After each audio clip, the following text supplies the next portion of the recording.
Hello, everyone. Will Gasper from Hospice of Michigan in the Cadillac office, presenting a session on men overcoming loss during this pandemic time that we're experiencing right now. And it's so very important that even though our options seem to be very limited right now, that we do have options to join virtually. And it's certainly kind of difficult for some of us to deal virtually because we all need that physical connection with folks.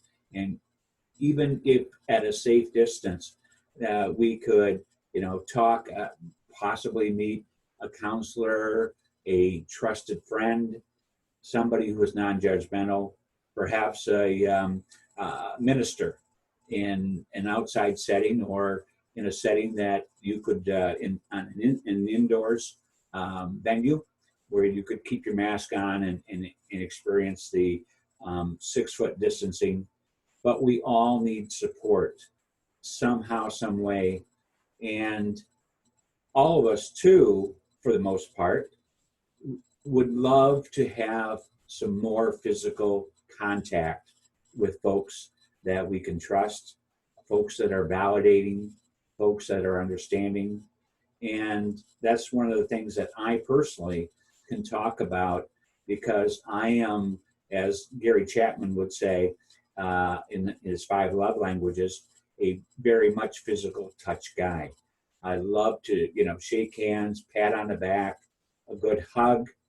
And all those aren't necessarily appropriate or recommended, unfortunately, at this time with people that are outside of our household.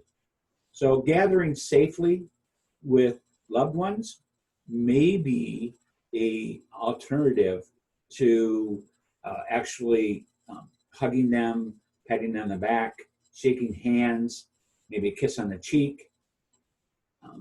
Getting together in an open air venue like a park, a backyard, around a barbecue, circle, fire pit, maintaining that 6-foot distance.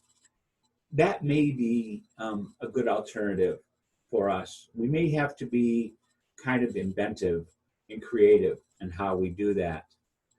Another thing that we as counselors are recommending at this time, there are many support groups, support venues through the literature, books by Alan Wolfelt and others, authors, just doing a search on Google or Amazon, either one, for men's grief, men overcoming loss. Those sort of things are great help. And we strongly recommend that all of our folks out there can or should, at the very least, get into the literature and see what the experience has been, what's normal, what's not normal. And that's sometimes the biggest thing that we need to do is to see if make sure we're not crazy. Because some of the men that I've dealt with and talked to ask me, hey, I'm experiencing confusion, a little bit of hazy, cloudy thinking. Is that normal or am I going crazy? And I got to tell all of you, like I've told them, is that that's pretty much normal the first few months. It's called grief brain. And for some reason, our whole cognitive world has been turned upside down when we lose a loved one, especially a spouse, a child, perhaps a parent. And so we need to just be gentle with ourselves because this is going to take a while to get through. But once that grief brain starts to dissipate, then we can focus on taking care of ourselves. and slowly but surely working on possibly journaling, some sort of, and it can be just scratching out some random thoughts, and it doesn't have to be, a long paragraph. Could be 2 or 3 words, maybe with a date in a spiral notebook. Just that simple. And no one else has to read it. And of course, you can allow some trusted friend or counselor or perhaps a minister to actually look at it, and like down the road, maybe a month or so that you can possibly, as well as any of your friends that you may want to engage with, you also could look at go backwards and look at where you were compared to where you are now. And so you can see maybe a little bit of progress. And so that's why recording some of your thoughts, some of your feelings is very, very helpful, because just getting that thought or those feelings on paper in black and white can be very therapeutic. Just kind of unloading that off of your chest, off your mind, and onto paper seems to help a lot of people, male and female. So with that, I want to go into the beginning of our cultural expectations of men, and somehow explain some of the cultural expectations that society in general has placed on us men. And one of the first ones we call the macho man expectation or role that us men play in society. And we often have heard the expression, boys don't cry. Well, of course, it begins in childhood. And I know that the John Wayne picture of always being strong, not showing weakness or tears, that was my father's generation. There's no question about that. But as we, or myself especially, have gone through life, and now in my late 60s, I have kind of come forward and maybe adapted some of the feminine qualities of allowing myself to feel some of those emotions and perhaps express them in a very safe environment. Perhaps I just want to be alone and have a good cry. And that is certainly permissible, certainly acceptable, and it doesn't mean you're weak. It means that you are being honest with yourself, and you can and will get through this.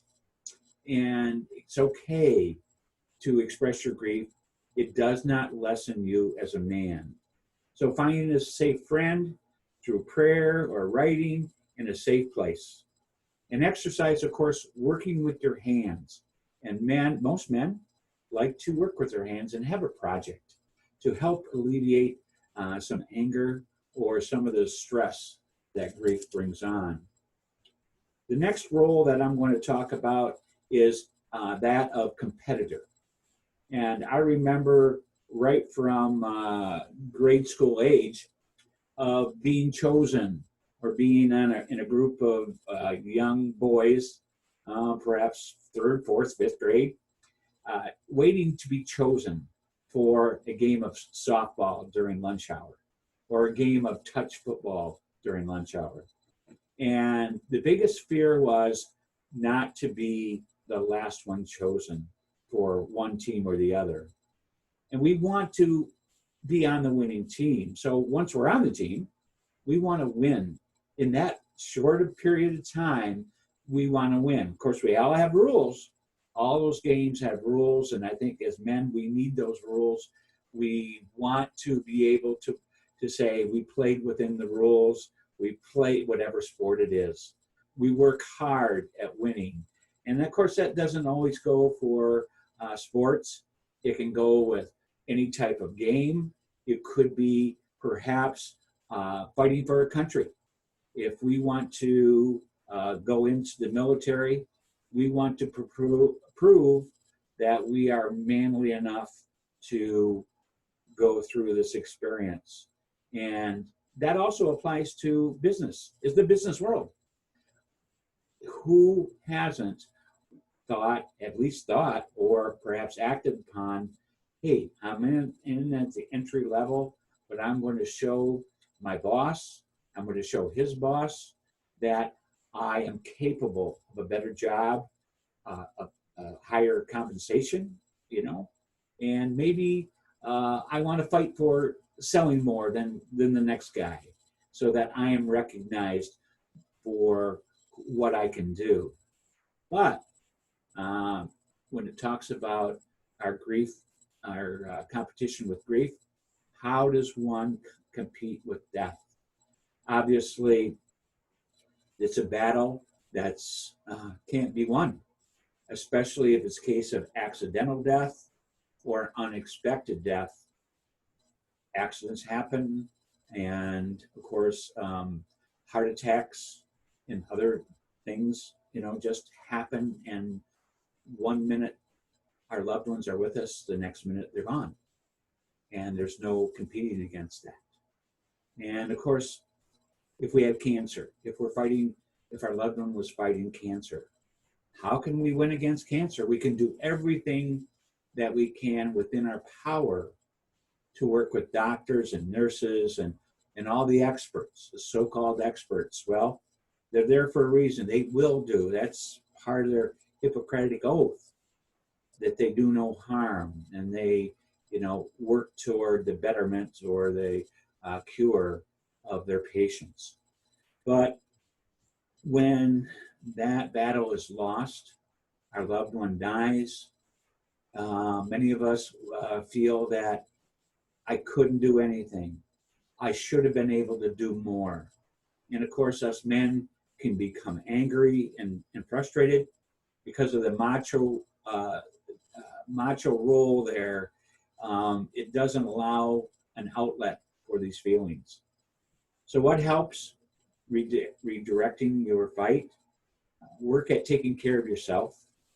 Join causes, perhaps against heart disease, against Alzheimer's, whatever is the cause, the real cause of your loved one's death. When needed, determine to be supportive or to yourself as to other loved ones. And the last one I'm going to talk about today is the role of a provider. Now, being a provider kind of stems back from men, you know, working outside the home, perhaps maybe working the farm. So it's outside the home, the house, and women have naturally, or for a long period of time, been the caretakers of the household. But to be bringing home the bacon, so to speak, pretty much a man's role that our society has placed upon us men. And until recent times, nearly all men assumed that they would provide for their families, and many men still carry that load. The effect on grief comes in a man's rapid return to work, often in a week or two, so very long before the shock and numbness often have worn off. Us men may feel isolated because coworkers do not know what to say. Obviously, task for a grieving man can take longer because grief is using up our normal reserve of energy.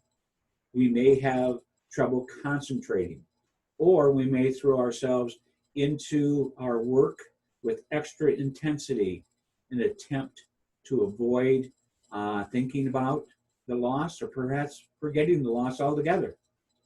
And of course, in a few weeks, we may adjust to normal work routine, but the grief is still with us. The stark reality comes when we return home each night and find the family in grief, or our wife has died, the home may be empty. And that's a tough one. Acknowledging the fact that your loved one is no longer there physically. So what helps is you have to return to work soon after your loss. If you have to, self-care is very important. Now our employers, through the Family Medical Leave Act, have more latitude than they ever had before. So if you do, when you go back to work, use your breaks to replenish yourself. Spending lunch time with supportive coworkers, or if necessary, and you're able to, go home and go home for lunch and spend time with a family member or maybe possibly a friend. Recognizing that the intensity of your grief will lessen in time. Use healthy and positive coping strategies that helps you through difficult times before.